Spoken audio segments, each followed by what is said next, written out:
Hello నమస్తే. 15వ శ్లోకం. ఇది ఆహారం తీసుకునే ముందు చేసే ప్రార్థన.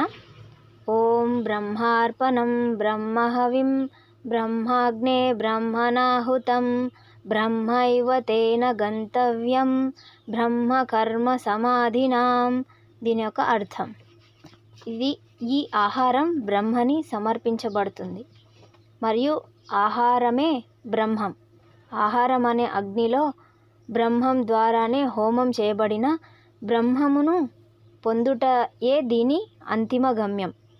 బ్రహ్మను నందుగల కర్మలను స్మరించుట. అలాగే ఈ శ్లోకం భగవద్గీతలోని 4వ అధ్యాయంలో 24వ శ్లోకం. ఇది మనం తినే ఆహారాన్ని, తినే ప్రక్రియను మరియు తినే వారిని కూడా బ్రహ్మస్వరూపంగా భావించాలని బోధిస్తుంది. తద్వారా మోక్షం లేదా బ్రహ్మజ్ఞానం లభిస్తుందని సూచిస్తుంది.